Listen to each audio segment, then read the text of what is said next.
This is not the first time. I think we have been seeing over a period of time how the DMK leaders and the spokesperson have been speaking.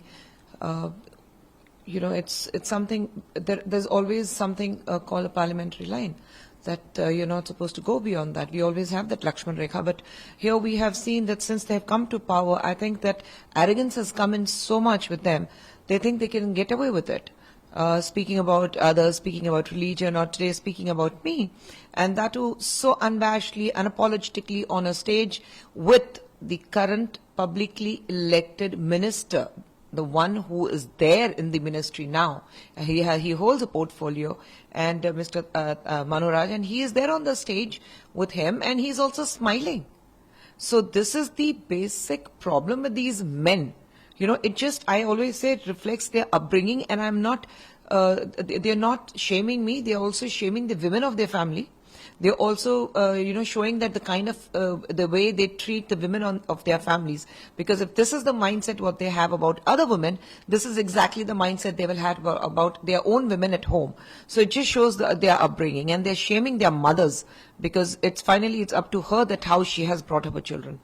So I think it's unacceptable, it's appalling, and I'm not ready to accept an apology which is very, chalta hai kind of a thing given by the man who has made those comments about me. Ma'am, what do you think of Yes, I really appreciate Kani. I have known Kani for a very, very long time, and we have kept in touch. So the minute I tagged Kani, I would have been surprised had she not responded. But here Kani, being Kani who she is, she immediately responded, because I have always seen Kani very forthcoming when it comes to women issues, women problem, their empowerment, their freedom of speech.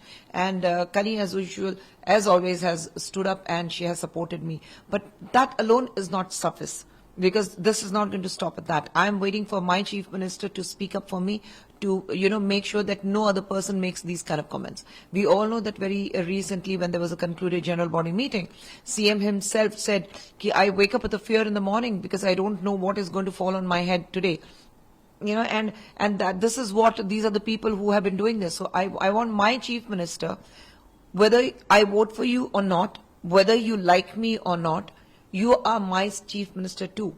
I am your responsibility too. If you're going to say that only people who have voted for me are my responsibility, then I don't know what to say. So I want, a woman of your state has been shamed by your party men. A man from your party in the presence of your minister has spoken about me in such an indecent, such misogynist, very, very low, sexiest comment. And if my chief minister is going to keep quiet on that, or if he's going to say, okay, I've called him and he is not going to make these comments anymore, then that is not acceptable, because this man has spoken about me on a platform which is seen by millions. So I want my chief minister to stand up and speak for me and say that what is spoken about this woman or any other woman is not acceptable, and I want to put a full stop to this. I want him to be a shining example. See, we appreciate that it has been handed over to NIA.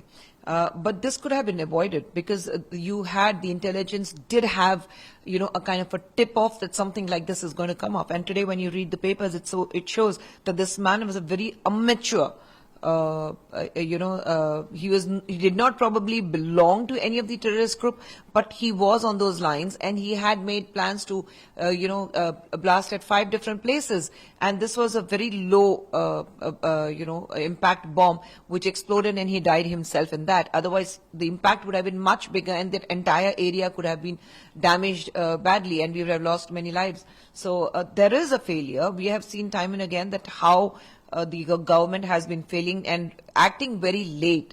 So, no point in you acting late after things are done. I want the government, Tamil Nadu state has always been a state we have been taking pride in saying that, things move fast in Tamil Nadu. And I really want my state to remain that state. And what happened in Coimbatore, I definitely look as a failure on behalf of DMK. No, all of a sudden Mr. Kejriwal is talking about Lakshmi and Vinayagar. It just shows that the kind of fear that is set in with them.